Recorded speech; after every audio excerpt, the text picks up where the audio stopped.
Jaswinder basically Bhilai की रहने वाली थी, लेकिन पिछले कुछ दिनों से रायपुर के साइड ड्रीम सिटी जो अमली डी में स्थित है वहां शिफ्ट हो गई थी अपने दोस्तों के पास। लेकिन उन्हीं दोस्तों की वजह से जसविंदर को अपनी जान गंवानी पड़ी। आखिर जसविंदर ने मौत को गले क्यों लगाया? आखिर जसविंदर की लाइफ में सब कुछ था, पैसा था, बिजनेस था, दोस्ती थी, सब कुछ था, फिर उसने ये कदम क्यों उठाया?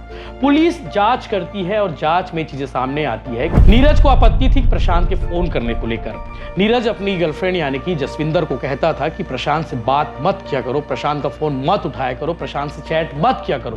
फ्लैट के नीचे खड़े हुए थे प्रशांत और उसके बाकी दोस्त, बिजनेस पार्टनर, जो पैसे के लिए तगादा कर रहे थे, पैसे की डिमांड कर रहे थे, बार बार यही कह रहे थे कि पैसे नहीं दिए तो मैं फ्लैट के अंदर आकर मारूंगा, फ्लैट के अंदर आकर तुमसे घूस कर पैसे लेकर जाऊंगा। 26 साल की जसविंदर कौर ढिल्लन भिलाई की रहने वाली थी, अब इस दुनिया में नहीं रही। पिछले कुछ दिनों से रायपुर शिफ्ट हो गई थी और जसविंदर की जिंदगी में वो सब कुछ था जो आज की युवा पीढ़ी को पसंद है। दोस्ती, यारी, घूमना फिरना, बॉयफ्रेंड, एक्स बॉयफ्रेंड, सब कुछ था। मतलब एक अजीब सी दुनिया हो गई थी जसविंदर कौर ढिल्लन की, और इस अजीब सी दुनिया की मझधार में फंस कर रह गई थी। और उसके बाद उसे लगा कि अजीब सी दुनिया उसके लायक नहीं है, और उसके बाद उसने ज़िंदगी की जगह मौत को चुनना पसंद कर लिया शायद। लेकिन जसविंदर कौर ढिल्लन को थोड़ा और इंतज़ार करना था। ज़िंदगी में उतार चढ़ाव बहुत आते हैं, ऐसे मुश्किल कठिनाइयाँ बहुत आती है, लेकिन इन सबको फेस करती तो शायद ज़िंदगी कुछ और हो सकती थी। अब उसके पीछे उसके घर में सिर्फ रोने वाली उसकी बुजुर्ग माँ है, जिसका कोई सहारा नहीं है। जैसा कि मीडिया में यही बताया गया है कि जसविंदर इकलौती थी और अपनी माँ के साथ रहती थी, लेकिन माँ से अलग रहती थी। जसविंदर बेसिकली भिलाई की रहने वाली थी, लेकिन पिछले कुछ दिनों से रायपुर के साइड ड्रीम सिटी जो अमली डी में स्थित है वहां शिफ्ट हो गई थी अपने दोस्तों के पास। लेकिन उन्हीं दोस्तों की वजह से जसविंदर को अपनी जान गंवानी पड़ी। कहानी क्या है पूरा सिलसिलेवार आपको बताता हूं, लेकिन आपको शायद रिकॉल हो गई होगी, आज से 2 दिन पहले यानी कि 4 जून को साइड ड्रीम सिटी में एक लड़की ने खुदकुशी की थी, जिसका नाम जसविंदर कौर ढिल्लन था। 6वीं मंजिल से उसने कूदकर जान दे दी थी। इस घटना के बाद पुलिस ने मामले की जांच शुरू की और उस दिन ये पता करने की कोशिश में पुलिस लगी रही कि आखिर जसविंदर कौर ढिल्लन के साथ में उस रात को क्या हुआ था। आखिर जसविंदर ने मौत को गले क्यों लगाया? आखिर जसविंदर की लाइफ में सब कुछ था, पैसा था, बिजनेस था, दोस्ती थी, सब कुछ था, फिर उसने ये कदम क्यों उठाया? पुलिस जांच करती है और जांच में चीजें सामने आती है कि उसका एक्स बॉयफ्रेंड प्रशांत और उसका मौजूदा बॉयफ्रेंड नीरज और साथ ही साथ उसके 6 बिजनेस पार्टनर लगातार परेशान कर रहे थे, लगातार प्रताड़ित कर रहे थे, जिससे जसविंदर कौर ढिल्लन को लगा कि अब उसकी जिंदगी में कुछ बचा नहीं है मौत के अलावा, और इसीलिए उसने 6वीं मंजिल से कूदकर जान दे दी।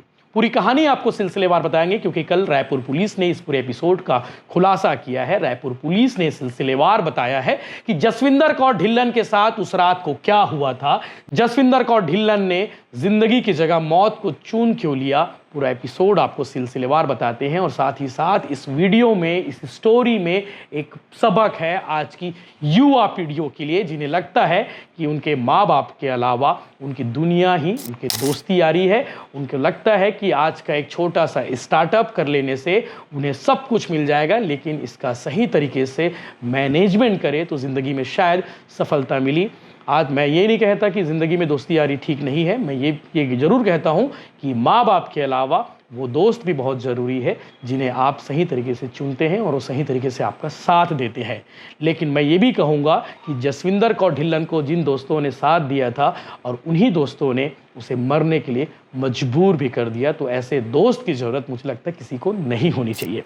पहले आपको बताता हूँ कि पुलिस ने जिन 8 लोगों को पकड़ा है ये कौन कौन है।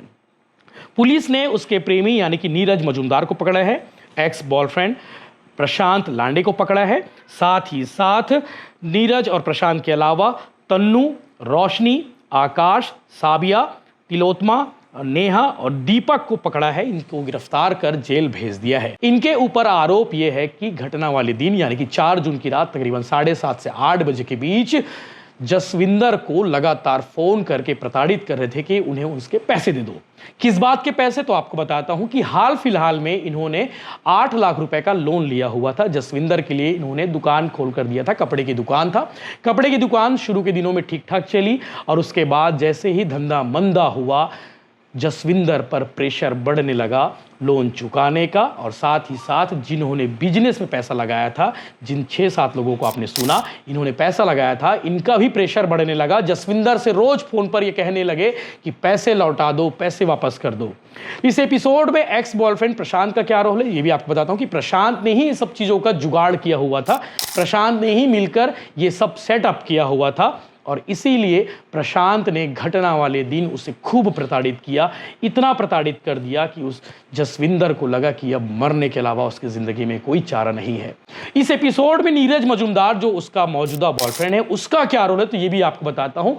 नीरज भी उस दिन, घटना वाले दिन, जसविंदर के साथ में उस छत पर खड़ा था, उस फ्लैट पर खड़ा था जिस फ्लैट से जसविंदर ने कूद कर जान दी। जसविंदर के बॉयफ्रेंड का रोल इसमें यह था कि उस दिन जिस वक्त उसे साथ देना चाहिए था उस वक्त वो जसविंदर के साथ लड़ाई करता रहा, जसविंदर को साथ नहीं दिया, जसविंदर को भी उसने प्रताड़ित कर दिया।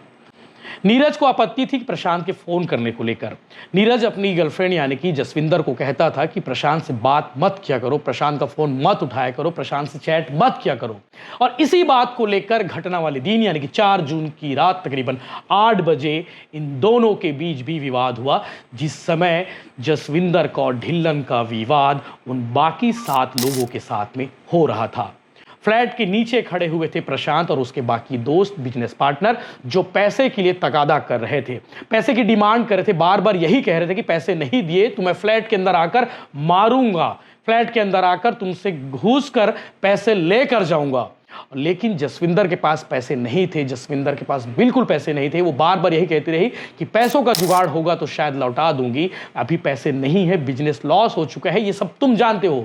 उसके बावजूद उस दिन नीरज जो उसके साथ में था, नीरज उस बात को लेकर लड़ाई करने लगा कि ये प्रशांत तुम्हें बार बार फोन क्यों करता है, और इसी बात को लेकर जसविंदर के सामने कोई चारा नहीं बचा और उसने मौत को चुन लिया और सीधे 6वीं मंजिल से छलांग लगाकर खुदकुशी कर ली, जिंदगी को खत्म कर ली। ये सब इन 8 के सामने हुआ जो इस घटना के लिए दोषी हैं और पुलिस ने इन्हें जेल भेज दिया है, क्योंकि जसविंदर के रूम तक पहुंचने वाले थे प्रशांत और उसके बाकी बिजनेस पार्टनर। और यही सबको देखकर साथ ही साथ नीरज मजुमदार, जिस वक्त प्रशांत और उसके बाकी साथी आ रहे थे छत में, कमरे में, उस वक्त नीरज मजुमदार भी लड़ाई कर रहा था। और उसी वक्त जसविंदर को लगा कि अब कोई साथ नहीं दे रहा है, ज़िंदगी में कुछ रहा नहीं है, उसने अपनी खुदकुशी कर ली, मौत को गले लगा लिया। मैं इसीलिए कहा कि इस स्टोरी में एक सबक तो ज़रूर है कि वो दोस्त ज़रूरी हैं जिन्हें आप चुनते हैं। वो दोस्त कौन है ये भी आप ज़रूर चुनिए। जिस तरह से कहा जाता है कि पानी पियो छान के, गुरु बनाओ जान के, तो उसी तरीके से आपको दोस्त भी बहुत सही तरीके से चुनने होंगे, सही दोस्त चुनना होगा। वो दोस्त जो आपके साथ दे उन हर परिस्थितियों में, वो दोस्त ज़रूरी नहीं है जो आपके सुख में खड़े हो, वो दोस्त बहुत ज़रूरी है जो आपके दुख में हर वक्त खड़े हों। लेकिन जसविंदर को ऐसे दोस्त नहीं मिले, ऐसे दोस्त जो थे उन्हें मजबूर कर दिए मरने के लिए। इस विषय को लेकर पुलिस ने क्या कुछ कहा, कल चूंकि एसएसपी डॉक्टर लाल उमेद सिंह ने प्रेस कॉन्फ्रेंस कर इस मामले को सिलसिलेवार बताया, और इसीलिए मैंने कहा था कि स्टोरी युवाओं को जरूर दिखनी चाहिए, शायद उन्हें कुछ जिंदगी में सबक दे जाए। 3/6/2025 के दरमियानी रात में एक युवती 6वें मंजिल से कूद करके जान दे दी थी। इस पूरे प्रकरण को पुलिस के द्वारा पूरे गंभीरता से लिया जाकर इसकी विवेचना की गई।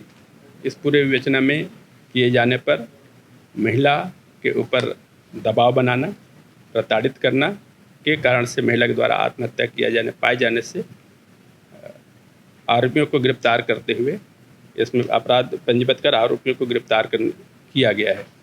इस पूरे प्रकरण में जो महिला जो मृतका थी, दिनांक 3/6/2025 को साई ड्रीम सिटी अमलीडीह में निवास करती थी, और उसी रात में लगभग 12 साढ़े 12 बजे रात के आसपास 6वें मंजिल के ऊपर छत में जा कर के वहाँ से कूद करके उसके द्वारा आत्महत्या किया गया था। जांच पर पाया गया कि जसविंदर कौर इसमें वर्तमान में एक नीरज मजुमदार के साथ में रिलेशनशिप में थी, उसके पहले भी ये एक अन्य प्रशांत के साथ में रहना पाया गया और वर्तमान में प्रशांत भी किसी दूसरे लड़के के साथ में रिलेशनशिप में होना पाया गया। इस पूरे प्रकरण में एक बड़ा सा कारण जो है लव ट्रायंगल और इस बीच में लगातार प्रताड़ना और घटना दिनांक को इसको साथ में मारपीट किया जाना, मानसिक एवं शारीरिक प्रताड़ना किया जाना पाया गया है। इस घटना के पहले जिस समय ये मृतका जो थी प्रशांत के साथ में जब रहती थी तो आपस में ये लोग कोई शॉप चलाते थे। उस दौरान भी इसके द्वारा कुछ बैंक लोन वगैरह भी लिया गया था। उसके कारण भी जो वर्तमान में जो प्रशांत अलग होने के बाद भी उसको उसके बैंक लोन पे करने के लिए लगातार प्रताड़ित करता रहा है। घटना दिनांक को इन्हीं सब बात को लेकर के मृतका और एक अन्य लड़की के साथ में बाहर में भी काफ़ी गाली गलौज मारपीट की घटना घटित हुई थी। उसके उपरांत जो प्रशांत लांडे अपने अन्य साथियों के साथ में और अपने वर्तमान महिला साथी और उसके अन्य साथियों के साथ में एक साथ होकर के मोबाइल के माध्यम से कई बार प्रताड़ित किया गया और अंततः इसी उद्देश्य से कॉम्प्लेक्स तक पहुंचा हुआ था, जिसके कारण से महिला प्रताड़ित होकर शारीरिक एवं मानसिक प्रताड़ित होकर 6वें मंजिल से कूद करके अपना जान दे दी। इस पूरे प्रकरण को पुलिस के द्वारा पूर्णतः गंभीरतापूर्वक लेते हुए अपराध पंजीबद्ध किया गया और इसमें आत्महत्या के लिए दुष्प्रेरित किए जाने की धारा 108 और 3(5) BNS के तहत में अपराध पंजीबद्ध कर 8 आरोपियों को गिरफ्तार किया गया है। इस प्रकरण में आगे की भी विवेचना किया जा रहा है।